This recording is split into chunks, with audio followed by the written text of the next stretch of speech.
Welcome back, everybody. The Fantasy Football Strategist here. In today's video, we have my top 36 running back and wide receiver rankings. We begin with the running backs. In the elite tier, I have Christian McCaffrey and Jonathan Taylor.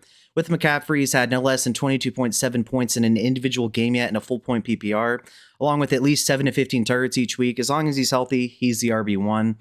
Then we have Jonathan Taylor against the Rams, another tough matchup, but he's had back-to-back games as the RB1 overall, and I think he scores multiple touchdowns en route to a very good fantasy week for us at the very least. And then in the second tier, we have Devon Achane, Hampton, Barkley, Jacobs, Robinson, and Kyren Williams.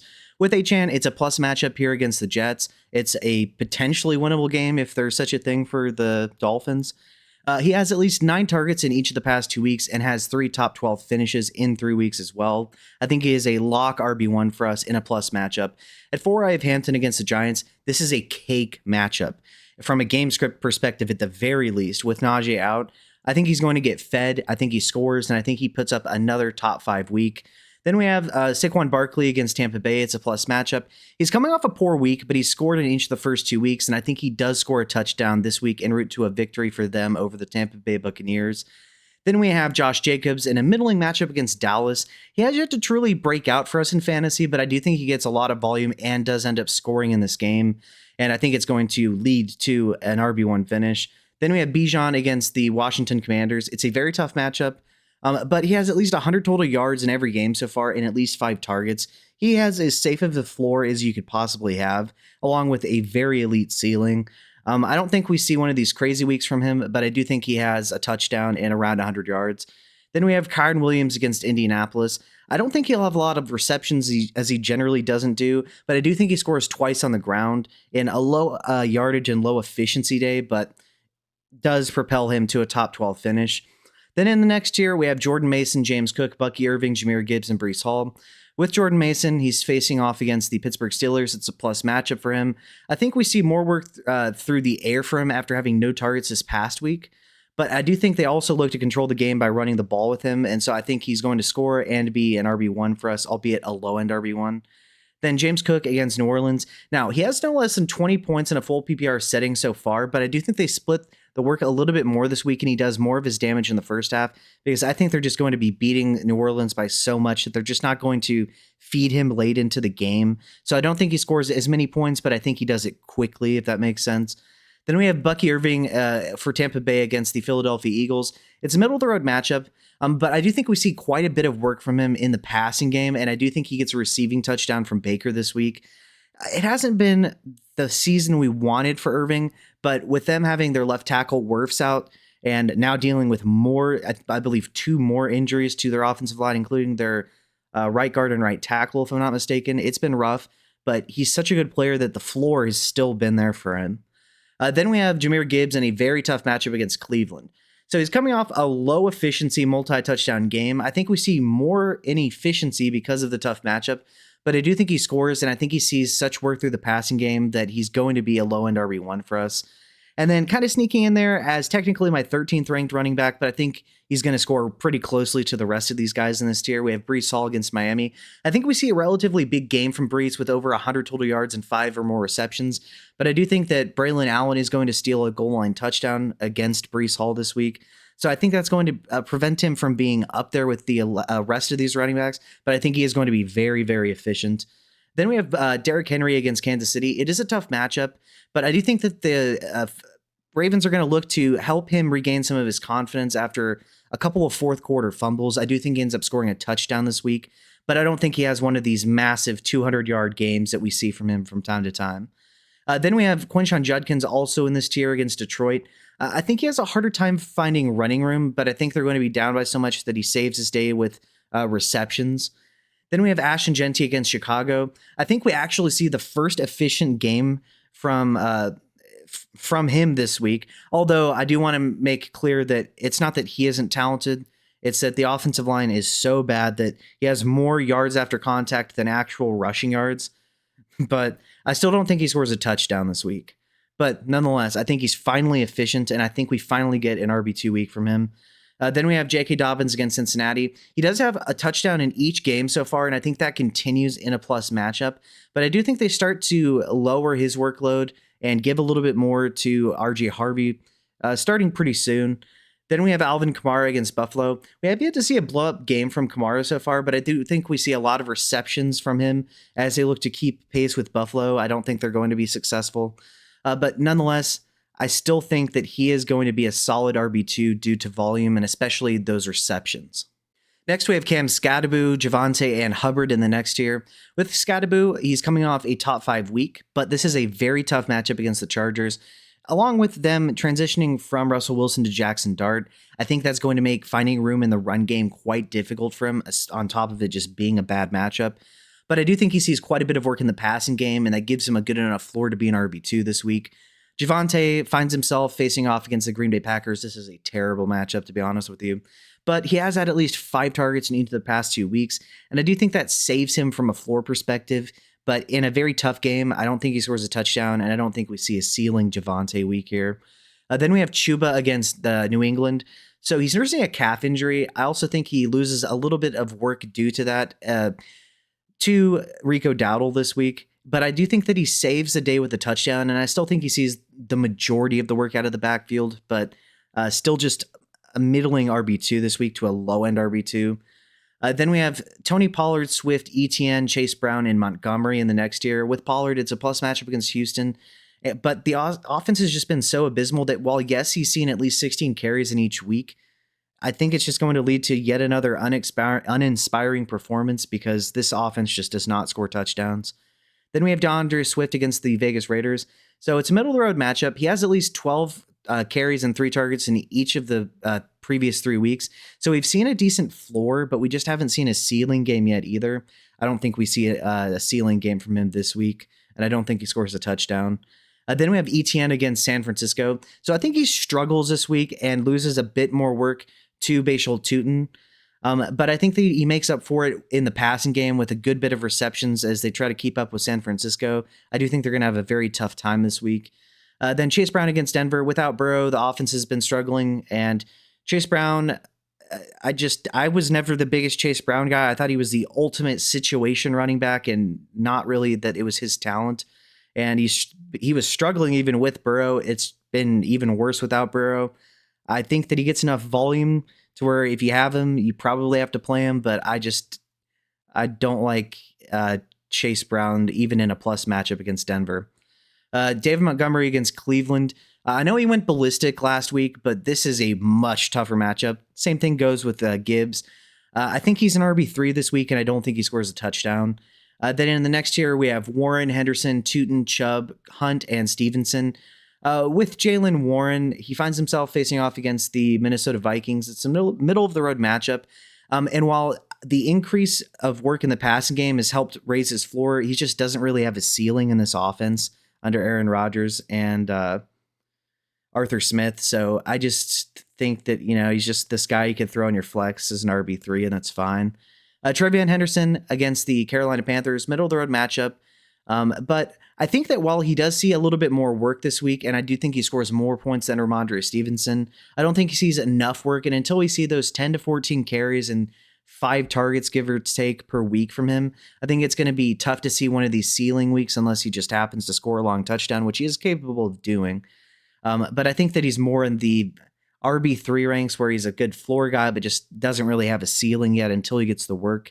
With Bashal Tutin, like I said, with ETN, I think he struggles on the ground, but I do think he gets a little bit more work from ETN, lowering ETN's value, raising his, but making both kind of uninspiring starts this week. Then we have Nick Chubb against Tennessee. So it's a plus matchup, and while he's had at least 13 touches in each week, it's just safe enough to make you an RB3, but the upside just really isn't there. I think he's pretty washed, and I think the line's bad, the offense is bad, and just somebody that I wouldn't want to have to start. Same thing goes with Kareem Hunt. No one wants to start a Chiefs running back, but if you do this week, I think Hunt is the play over Isaiah Pacheco. I think he's going to be a little bit better in the passing game, but still just somebody I would not want to be starting. Then we have Ramondre, somebody who's very talented but fumbles at will. And while the coach has said that he's not going to be punished for fumbling, they're not going to bench Drake May for his, I do think that he's going to lose some work and some trust in general. Because Trevion Henderson is the only running back on this roster that doesn't fumble at will, it seems, at this point. Then we have Woody Marks against Tennessee. He's starting to get more work and was on the field for 48% of the snaps this past week. It did see multiple targets. I think he's going to have to gradually work his way up into this lineup, but I do think that he offers enough of a weekly floor if he maintains this to be kind of a decent floor, low upside play, just like a lot of these guys. Ja'Cory Krosky-Merritt against Atlanta. After being listed as the starter, whatever that means nowadays, he really didn't see that much work this past week. I think he starts to gradually see more volume, and I think he's the most talented runner of the football. But I think he's just an avoid at this point, unless, once again, you just kind of need somebody to throw on your flex. Kenny Gainwell against Minnesota. He's had at least 4 targets or a touchdown in each week so far, so I think he continues to, once again, just like most of these guys, be a low upside, high floor type of kind of low end flex play. And then finally, we have Braylon Allen, who I think is going to end up stealing a rushing touchdown from Brees this week, making him an RB3. So yeah, if you can avoid these guys, I would definitely try to do so, but it is what it is. And if you have to start some of these guys, it's just going to be what it is. And I want to give a special shout out to my Patreon members. Thank you to Big Hunt, SP, Mage Jack, Infamy MTG, AOYOB, and The Dawn. Without your support, this would not be possible. As you're probably well aware if you've been watching my videos for a while, I cannot get monetized because of the film breakdowns I do, and even just the little videos I have where I have clips of plays in them. They get demonetized every single time, making it, therefore, impossible to collect any revenue. So, obviously, your support is greatly appreciated. And if you are so inclined to become a member, the perks would be you will get access to a private Discord where we have both a real life and fantasy football chat, as well as a voice chat if you just don't want to have to type a bunch of stuff. I'll also give you detailed roster breakdowns and roster reviews where we talk about the strengths and weaknesses of your team. Then we kind of break it down further by looking into the scoring settings themselves and the starting lineup requirements to help you build the best team to help you dominate for years to come. In both Dynasty and then in Redraft, obviously, I'd help you with a good, solid game plan, especially if you know where you're drafting from. Then also give you detailed trade advice based on your specific league settings to help you dominate. Also give you access to private live streams and the ability to not only see videos at least one day early, but also the ability to suggest videos that you would like to be created. So if you would like to support the channel, I would really appreciate it. If not, just please like and subscribe. Let's get back to the video. Moving on to the wide receivers, we have in the elite tier, Puka Nacua, Nico Collins, and Amon-Ra St. Brown. With Puka Nacua, he's facing off against Indianapolis, middle-of-the-road matchup.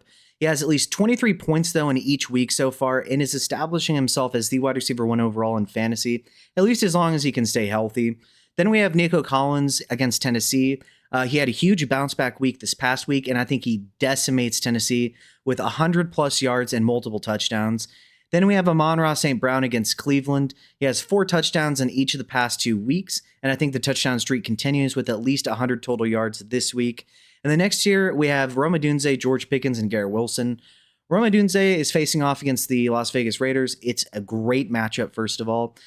Now, while he was oftentimes not even considered in the same breath as Marvin Harrison and Malik Nabers, he has been awesome this year, and I think he goes for 100-plus yards and a touchdown against the Vegas Raiders. George Pickens against Green Bay. It is a tough matchup, admittedly, but I think he sees a ludicrous amount of volume in the absence of Sedarian Lamb, and I think he does score this week. Then we have Garrett Wilson against Miami. It should be an exploitable matchup, even though it's technically from a total yardage and fantasy points allowed perspective, a bit of a middling matchup. I think it's really more so that Miami has just been decimated, and so they're just not having to throw against them. But the thing with Garrett Wilson is he is the entirety of the Jets offense through the passing game besides the running backs and maybe Mason Taylor. So I think that Garrett Wilson is going to eat this week and see a ridiculous amount of volume while that happens. Then in the next year, we have guys that I think are mid to low end wide receiver ones this week. We have Neighbors, Brown, Chase, London, and Myers. With Malik Neighbors, it's a very tough matchup against the Los Angeles Chargers, but he does have Jackson Dart as his new quarterback. I think he's going to force feed Neighbors, which is great for fantasy. I think the Giants get destroyed though. And I do think that Jackson Dart is going to have multiple turnovers, which is only going to force them to throw the ball more and benefit Neighbors. Then we have A.J. Brown against Tampa Bay. It is a middle-of-the-road matchup, but A.J. Brown is coming off a week where he put up a top 5 week, and I think he continues his wide receiver 1 ways with another touchdown as Jalen Hurts and the Eagles really look to get things going on offense. Then we have Jamar Chase against Denver. Now, while I think this is obviously a brutal matchup against Pat Surtain on paper, I do think they're going to look to move him around the matchup to kind of help make some of the looks a little bit more favorable for him. And I do think that he's such a talented player who's going to receive such a large amount of projected volume that it's still tough to rank him outside of these top 12 consistently. He's going to have a blow-up game at some point here. Then we have Drake London against Washington. I think this is a very good bounce-back matchup for him. I think he's going to get fed early and often, and I think he's going to score a lot of points for us in fantasy, but I don't think he scores a touchdown. Then we have Jakobi Meyers against Chicago. He's seen 10 and 12 targets in 2 of the past 3 weeks, and I think he has another big performance here against a shorthanded Chicago defense. Then we move on to guys who I think are kind of in that low-end wide receiver 1, high-end wide receiver 2 range, where we have Tyreek Hill, Davante Adams, and Courtland Sutton. With Tyreek Hill, he's facing off against the New York Jets. It's a plus matchup on paper. He has at least 100-plus yards or a touchdown in each of the past 2 weeks. He's starting to bounce back a little bit, and I do think that he's going to score a touchdown here against the Jets. Davante Adams finds himself facing off against the Indianapolis Colts. Middle-of-the-road matchup. He has at least 100 yards or a touchdown in each of the past 2 weeks as well, including 8 or more targets in each week. Now, I do think he scores a touchdown this week, but he is battling a hamstring injury. So if you somehow are capable of not having to start him this week, that is something I think is a valid concern. But he's projected to play, and I think he scores if he does. Then we have Courtland Sutton against Cincinnati. He has 8+ targets and a touchdown in 2 of the past 3 weeks. I think he's a must start in what is a potentially exploitable matchup with Cincinnati. I think their defense is, once again, more so one of these things where teams have just been winning, so they haven't had to pass the ball a lot against Cincinnati. Then we have Chris Olave against Buffalo. This is a very tough matchup, but he has at least 10 to 14 targets in each of the first 3 weeks and at least 11 full PPR points as a floor in each week. I think he scores and finds himself as a wide receiver 2 this week as New Orleans gets decimated by Buffalo. Then we have Justin Jefferson against Pittsburgh. He has yet to produce a 15-point full PPR game so far, but I do think he is able to muster a wide receiver 2 performance. But I don't think that Carson Wentz is going to be putting up a lot of volume this week. I think they're going to want to lean on the run. Then we have Keenan Allen against the New York Giants. He keeps finding ways to block young elite wide receivers from performing, and he's going to do so to Ladd McConkey once again. I think he continues his touchdown streak to make it to 4. Then we have Tetroy McMillan against New England. Even though Christian Gonzalez is projected to return, I do think there's a good chance that he's not going to immediately step in and be in prime form right now. And McMillan does have at least 8 targets in each week, and I do think he produces his second 100-yard week, but does not score this week. Then we have Emeka Egbuka against Philly. So he has a touchdown or 85 yards in each game so far. And so he's definitely off to a promising start. He's now wide receiver 1 for Baker, presumably, as Chris Godwin works his way back into the lineup. I think it's going to be a tough day, but I do think he sees enough volume to be able to be a wide receiver 2, but I don't think he scores. Then we have Zay Flowers. He has at least 9 targets and 75 yards in 2 of the past 3 games. I think he is what he is. He's an upside wide receiver 2 that has massive boom weeks, just a low floor. Moving on to Devontae Smith. He faces off against Tampa Bay, just like with A.J. Brown. It's a middle-of-the-road matchup. Now, he's seen 3 more targets in each week than the previous week. He went from 3 to 6 to 9 this past week. I think he sees another classic Devontae Smith type of week as a wide receiver 2. Nothing crazy. I don't think he scores, but I think he sees enough volume to be startable. Now, here we have Matthew Golden against Dallas. He has had multiple plays of what could have been 90-yard touchdowns just not being converted so far. I think we finally see Golden connect with Love for a touchdown, and I do think that he could rapidly rise up these ranks if he's able to do so consistently. I don't think he has a massive game overall, but I do think he once again scores finally. Then we have Michael Pittman Jr. against the Los Angeles Rams. It's a plus matchup, but I do think, though, that, like I said, Jonathan Taylor is going to steal the touchdowns this week, but I think that Pittman and Warren are able to see enough chain-moving activity to be solid starts for us this week.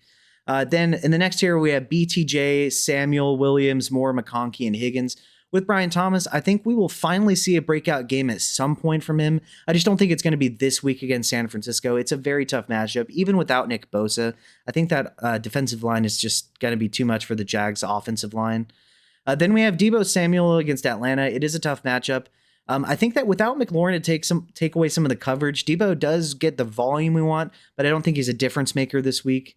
JMO against Cleveland, he's capable of massive, week winning performances, but he's just going to be more of your big play threat from week to week. And so I think he's going to give us a wide receiver 3 finish here, but I don't think it's going to be one of these week winning weeks, and I don't think he scores. Then DJ Moore. He's taken a clear backseat to Rome Odunze as the wide receiver 1 in the pecking order. So it's diminished his floor and ceiling. I think we see a wide receiver 3 week from him through some explosive plays, but I don't think he scores. Ladd McConkey, like I said earlier regarding Keenan Allen, he's basically ruined Ladd McConkey. I do think that Ladd scores this week, but I don't think the volume is enough to be a difference maker, anything more than a wide receiver 3, but you got to play him because he's talented, unfortunately. And finally, T. Higgins. Without Burrow in a very tough matchup, I think Higgins is more of a wide receiver 3. I don't think he scores, and I think it's just a tough day for this offense overall. And finally, in the last tier, we have Jeudy, Worthy, Pearsall, Mooney, Johnston, Jennings, and Metcalf. With Jerry Jeudy, with Jameis no longer there to make him an elite wide receiver 1, he's back to his wide receiver 3 ways. I think he's a low upside, decent enough floor start because he has at least 8 targets in 2 of 3 weeks, but just not somebody I'd feel confident playing. Xavier Worthy, I think we get a couple chunk gains from him in his return from injury, but I don't think he scores. Ricky Pearsall, he does have 100 plus yards in 2 of 3 games, but I don't think the 49ers are going to need to pass the ball very much here. So I think that he and Juwan Jennings, who you'll see a little bit lower, are just going to be wide receiver 3s this week. I don't really think anybody from the passing offense of the 49ers is going to be a great start this week. Darnell Mooney against Washington, he did add 11. He had 11 targets this past week, but only had 44 yards and no touchdown. I think the volume goes down a little bit, but the efficiency goes up, and I think he's a wide receiver 3 with no touchdown. Quentin Johnston, the breakout has definitely been impressive so far. I don't think he scores, and I think he does disappoint fantasy managers who are looking for one of these, 17 to 20 point QJ weeks. I don't think we get that, but I think he's a wide receiver 3. Juwan Jennings, C, Ricky Pearsall above, same thing. And DK Metcalf, now he's happened to score 2 touchdowns in the past 2 weeks, but he's only had 20 and 32 yards while doing so. I think the yardage goes up, but I don't think he scores a touchdown in a very tough matchup for Metcalf and Rodgers against Minnesota. So where do you guys agree? Where do you disagree in terms of the running back and wide receiver rankings? Do you have any more questions? Feel free to ask below. With that being said, though, if you would like to support the Patreon, I'm going to leave a link in the comment section. I would really appreciate your support. Because I do these film breakdowns, which you'll see in other videos, I'm unable to collect any revenue, and so your support would be greatly appreciated. Thank you to my patrons. If not, if you would just like the video, leave a comment, subscribe, I would be very appreciative. Thank you guys, and have a good day.